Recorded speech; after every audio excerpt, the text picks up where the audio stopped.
60 миллионов беспроводных наушников продали Apple в 2019 году. Третьи беспроводные наушники в линейке под названием AirPods Pro по цене, за которую можно купить очень приличный телефон. В моем городе нужно было их ждать после начала продаж больше месяца. Мне 2 пары копий раньше пришли, чем я смог купить оригиналы этих наушников в магазине у дома. Сейчас кризис в одни руки, AirPods Pro не продаются в количестве больше 2 штук. Это не рекламный ролик, и я до сих пор тяжело понимаю, от чего у этих наушников такая популярность. Но с чем я на 100% согласен, этот продукт максимально напичкан передовыми технологиями. И внутри процессор с производительностью, как у процессора A4, который использовался в iPhone 4 серии. 10 ядер на борту. Tube 488, всем привет, вы на канале Польза.нет, и здесь только быстрые и емкие обзоры, долгие стримы с ответами на вопросы и ежемесячным розыгрышем 5 фитнес-браслетов Mi Band 4 среди подписчиков. Условия просты. Подписка с колоколом, лайк и комментарий к любому из видео. А теперь тезисно. 20 фактов о беспроводных наушниках Apple AirPods Pro. Упаковка. Ничего нового. 3 модели яблочных ушей были у меня в руках. Как и 3 копий на них. Все одно и то же. Может быть, это и масс-маркет, но стиль яблоко выдерживает. Комплект. Прост. Кабель для зарядки, притом Lightning на Type-C. Бокс для зарядки, наушники, амбушюры 3 размеров, минимум документации и все, что в принципе даже не удивляет. Минимализм во всем. Бокс и наушники глянцевые. Ничего не поменялось с прошлых 2 моделей, только белый цвет. Все царапается моментально, из рук выскальзывает, мелкую моторику развивает. Без чехла носить очень опасно. Зарядка бокса происходит 2 путями. Либо кабелем Lightning, либо посредством беспроводной зарядки. Снаружи кейса на лицевой панели, конечно же, есть диод-индикатор зарядки и подключения. На задней панели привычная нам кнопка для активации режима первого сопряжения. Один раз подключили к девайсу, далее наушники сами будут подключаться при изъятии из кейса. Ну и конечно же на девайсе должен быть включен Bluetooth. На практике бокс 4 раза наушники до полной заряжает. По кабелю бокс заряжается 2 часа 13 минут, через беспроводную зарядку он заряжается до 100% около 3 часов. Быстрая зарядка, как вы понимаете, не поддерживается, максимум 5 Вт. Зарядный кейс достаточно компактный, 61 на 45 мм,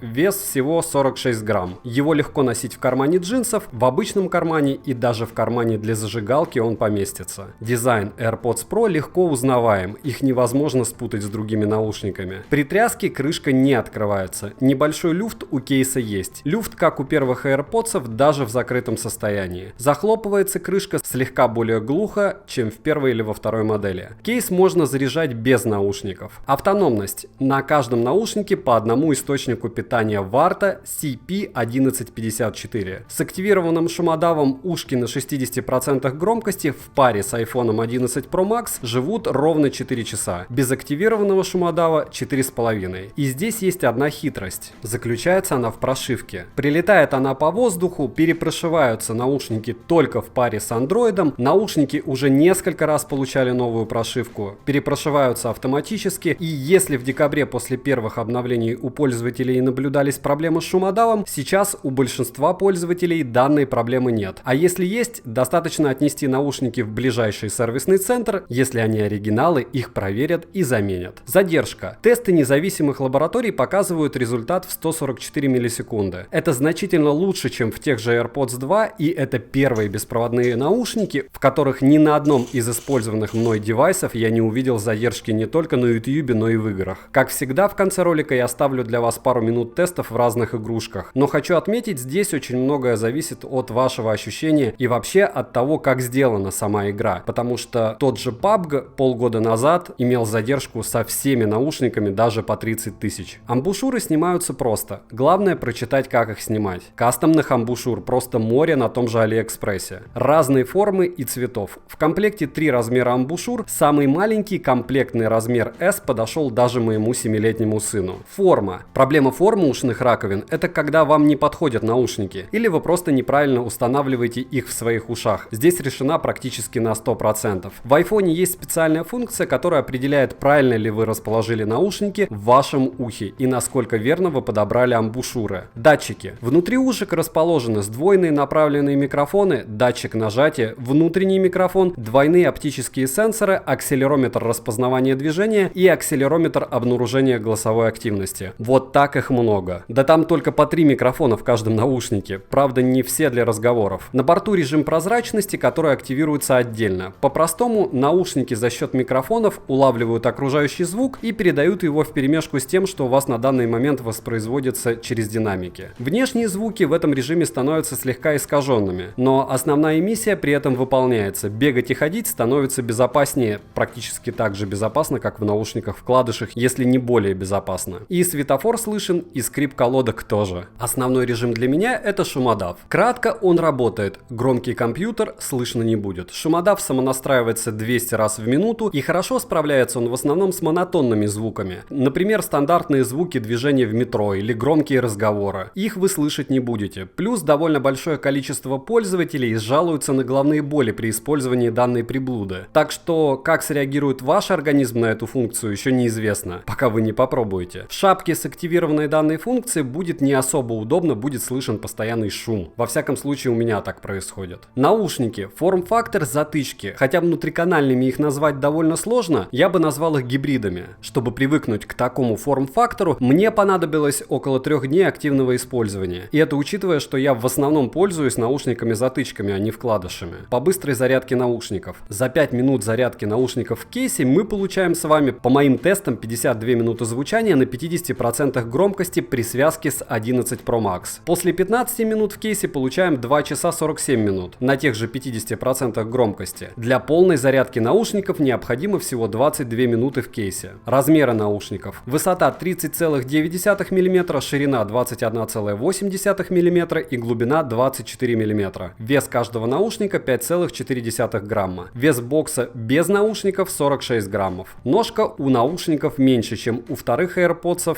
Основание, конечно же, больше, как вы и сами видите. Управление наушником осуществляется хватом. При использовании есть звуковой отклик. Функции стандартные. Можно даже изменять режимы работы наушников. Можно настроить функции по сдавливанию наушников на каждый отдельно. Занести на сдавливание вызов Siri. Можно настроить скорость сдавливания. Есть отдельное шумоподавление с одним AirPods. Громкость наушников менять нельзя. На Android тоже есть программы для управления, но все, если честно, по мне они довольно коряво сделаны, притом практически все требуют денег. Датчик приближения работает на ура. Наушник вынули, пауза автоматически встала. Пример записи микрофона вот вы сейчас услышите.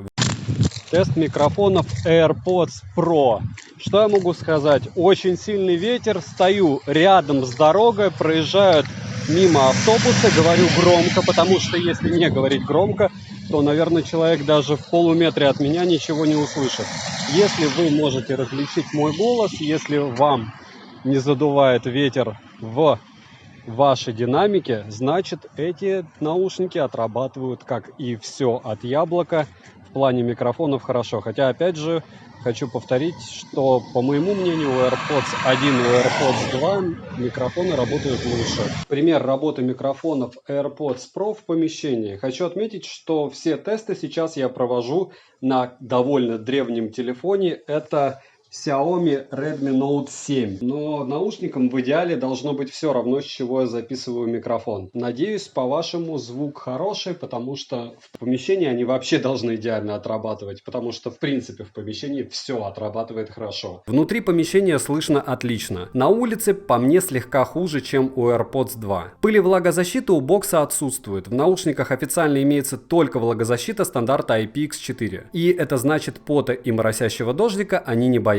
Конечно же, в наличии анимации на iOS-системах. Также можно сторонними программами установить анимацию на Android. Кодеки на борту AAC и SBC, а PTX нет. AAC свободно подключается на моем OnePlus 7T Pro и Xiaomi Note 10. При этом задержки в играх также нет, как и на iPhone. Звучание не хуже, чем с iPhone, по моим ощущениям. Можно протестировать наушники в паре со вторыми AirPods или с первыми. Достаточно через настройки поделиться звуком. И музыка у вас будет играть на 2 пары наушников. Вставляете левый с одной пары, правый с другой и пытаетесь понять разницу. Возможно, еще будет ролик, расскажу, как все это делается и какие еще есть фишки в этих ушах, если вам данный ролик зайдет. Зачем эта приблуда? Наверное, чтобы сравнивать звучание. По мне, AirPods Pro выигрывает по звучанию у AirPods 2, но проигрывают по удобству носки. На практике наушники быстрее загрязняются, чем вкладыши от тех же подсов. У наушников 2 сетки после звуковода в амбушюрах и в наушниках. наушниках. Наружные сетки на самих наушниках вровень с корпусом. Если поправлять наушники во время воспроизведения видео в ушах, от касаний видео на паузу не встает. Можно считать, здесь есть отличная защита от ложных касаний. Все работает хорошо, но ничего не играет супер. Хотя по мне выделяются басы, плюс здесь отличная детализация. Хрипов не бывает вообще ни на максимуме, ни на Android устройствах. Из ушей не выпадают. Дальность сигнала около 120 метров прямой видимости от вашего яблочного телефона марки 11 Pro Max. Отвалов и обрывов в связке с iOS-системами не наблюдалось. Притом с Android ушки все-таки помехи ловили. При работе шумодава музыка воспроизводится значительно хуже. Разобрать AirPods, не сломав их, практически невозможно. Конструкция наушников соединена с помощью клея. Про проверку на оригинальность. Уровень заряда оригинальных наушников должен отображаться на Apple Watch, ниже строки эко-режима. Это не обмануть. Если часов нет, можно проверить на оригинальность на сайте. Но гарантии на то, что это копия на непроверенные существующие наушники, у вас всегда будет отсутствовать. САПа в айфоне, как вы знаете, нет. И что мы имеем в итоге? Активное шумоподавление и прозрачный режим. Адаптивный эквалайзер, вентиляционная система для выравнивания давления, что не очень хорошо работает. Усилитель с широким динамическим диапазоном и чип H1. По факту можно просто запутаться во всех плюхах, что они запихали внутрь. Мое мнение, это просто один из типов девайсов для тех, у кого все есть. Для спорта вообще супер будет, кроме плавания. Купаться в них нельзя. Шумодав из затычек, который я тестировал, лучше всех, но хуже, чем у любых накладных, в которых есть активный шумодав. Звучание штука относительная, а за $249, которые они стоят по ссылке в описании к видео, вы даже аудиофильские наушники сможете купить с легкостью. Пусть и начальную модель, но беспроводные затычки это всегда не про звук. На проводах всегда можно купить лучше и в разы дешевле. Копии этих ушей просто море, у меня на руках штуки 3, наверное. Если видео наберет 3000 лайков, расскажу о наушниках еще подробнее с лайфхаками и более подробными тестами. Ставьте лайк за труды, подписывайтесь на канал, пишите в комментариях, на что еще снять обзор, девайс сюда или нет, Польза.нет даст ответ. Добра и удачи вам, дорогие друзья!